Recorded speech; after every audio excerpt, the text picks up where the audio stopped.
আপনি কতই না পবিত্র।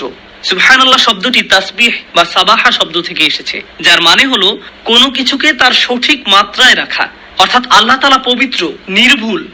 আল্লাহর পরিকল্পনা নির্ভুল, তোমরা বোঝো বা না বোঝো। অতীতে আল্লাহ তোমার জীবনকে যেভাবে পরিচালনা করেছেন তা নিখুঁত, তুমি বোঝো বা না বোঝো, এবং ভবিষ্যতেও আল্লাহ তোমার জীবনকে যেভাবে পরিচালিত করবেন যদি তুমি বোঝো অথবা না বোঝো। আল্লাহর দয়া নির্ভুল, তার ভালোবাসা নির্ভুল, তার পরিকল্পনা নিখুঁত, তার বিজ্ঞতাও নিখুঁত। আল্লাহ তাআলা সম্পর্কে সবকিছুই নিখুঁত। আমাদের ক্ষুদ্র মস্তিষ্ক দিয়ে আমরা সেটা বুঝতে পারি বা না পারি। আর এই নির্ভুলতার সাক্ষ্য দেই আমরা সুবহানাল্লাহ বলার মাধ্যমে। আমরা এই কথা বলার মাধ্যমে আল্লাহর পবিত্রতার ঘোষণা দিয়ে থাকি। আমরা ঘোষণা দেই যে আল্লাহর কোনো সমালোচনা করা যাবে না। আল্লাহ যাই করেন, যেটাই পরিকল্পনা করেন, আল্লাহ যা কিছুই বিশ্বের জন্য প্ল্যান করেন অথবা ব্যক্তি আমার জন্য আল্লাহ যা কিছুই পরিকল্পনা করেন, সমালোচনা করা যাবে না। একমাত্র যার সমালোচনা করা যাবে সে হলো আমি নিজে, আল্লাহ নন। তাই ফেরেশতারা ভয় পেয়ে গেল যে আল্লাহকে প্রশ্ন করতে গিয়ে তারা হয়তো সমালোচক হয়ে পড়েছিল।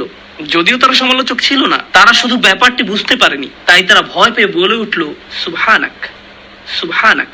খারাপ সময় যেমন সব সময়ের জন্য নয়, একইভাবে ভালো সময়ও সব সময়ের জন্য নয়।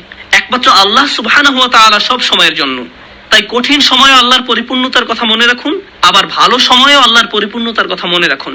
নিজেকে স্মরণ করিয়ে দিন, আপনি এখানে সহজ একটি সময় পার করার জন্য আসেননি। সবকিছু সব সময় একই রকম থাকবে না। আপনার জীবনের কোনো কিছুর পরিবর্তন ঘটলে শয়তান চায় আপনি যেন আল্লাহর সিদ্ধান্তের বিরুদ্ধে প্রশ্ন তুলেন, যেভাবে সে প্রশ্ন তুলেছিল।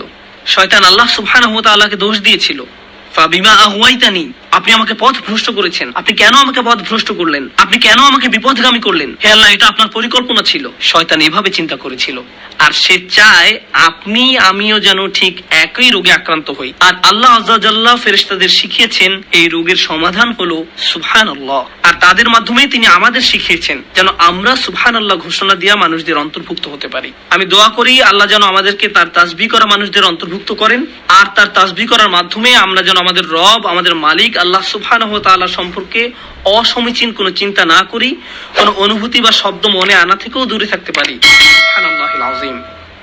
Subscribe to my channel.